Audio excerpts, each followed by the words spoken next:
Welcome to another edition of Hard Copy, the program where we bring you the people behind the news. I'm Maokbe Ogun.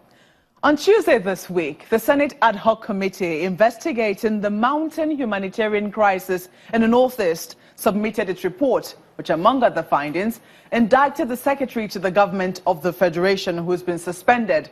Tonight, my guest is the chairman of that ad hoc committee, Senator Shehu Sanni, who will be discussing matters arising as a result of the report and the seeming rivalry between himself and the governor of his home state of Kaduna. So stay with us.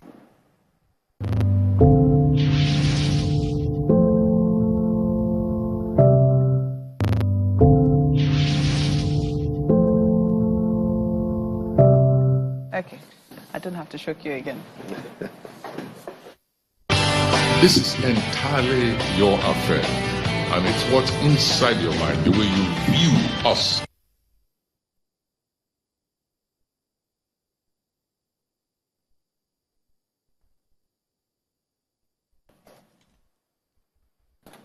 Well, Senator Shehu Sanni, you're welcome to Hard Copy. Thank you for having me. It's taken 7 months for your committee to come up with the report that you have come up with, the final findings of your work. Would you say that the time that it has taken for your committee to come up with it is reflective of the urgency which was needed in investigating what you termed a mounting humanitarian crisis? Thank you again. Well, if we can recall back, the basis for setting up that committee was to do a thorough investigation based on the motion raised on the floor of the Senate by Senator Kaka from Borno State, where it was alleged that millions and billions of taxpayers' money are supposed to be used for the welfare and well-being of the IDPs in Northeast was diverted. And there are also issues that has to do with food diversion and complete absence of governance, neglect in short. So my committee was mandated to do a thorough research, and we did that. But before we arrived at a decision, there was a number of things we did. First was to visit the Northeast, particularly Borno and Yobe State, and secondly was to verify the projects that was conducted by PINE. PINE stands for Presidential Initiative on the Northeast. And the third is to interface with stakeholders. And we did that.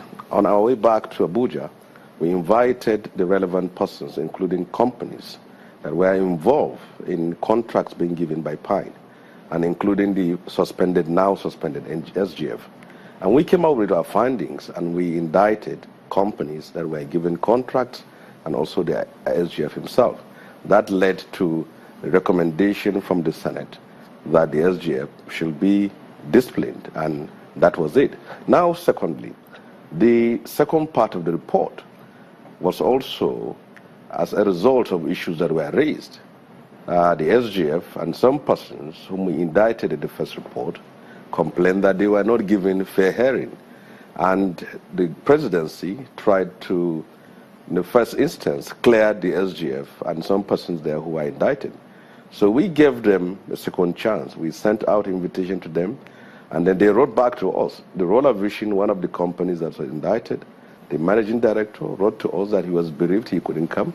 And we wrote to the SGF, he wrote to us that he was so busy he couldn't come. So we have to file our report, and the complete part of the report now was the one which we tabled recently. What we are concerned with is that a report from the Senate, a report from the Parliament, that tends to give a detail of what actually happened, will come with reports that will be in our National Archive, and this will likely affect the records, the history of some persons. That's why we are very much concerned that we have to do a thorough job. And we did that, and then we submitted our report. But 7 months is still a long time. Well, the 7 months has to do with the problems that we encountered. Some of the companies actually don't exist, and some were set up purposely for the contracts in PINE. And then we were also in a cat and mouse game between us and some of the government officials that we invited. They kept on giving us dates that they will come today, they will come tomorrow, and they never came. National Emergency Management Agency was invited, they refused to come. A Refugee Commission refused to come, and some agencies. But those that came also defended themselves. The SGF himself, when we invited him, he sent a representative who came to present papers to us and also made oral submissions under oath. And later, he said that person didn't represent him well, and he's supposed to have been there. Would you say, I don't mean to interrupt you, but would you say that this could have been done in a shorter time?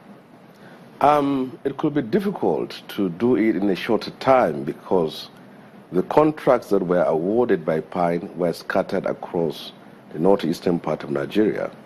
And we have to do a thorough job. Did you go physically to verify the contracts that were carried out? We go physically to the sites. There were contracts given to the clearing of grass, contracts for the purchase of porta cabins, contracts for renovation of schools, and also things, and food for the IDPs. And many were actually simply fraud.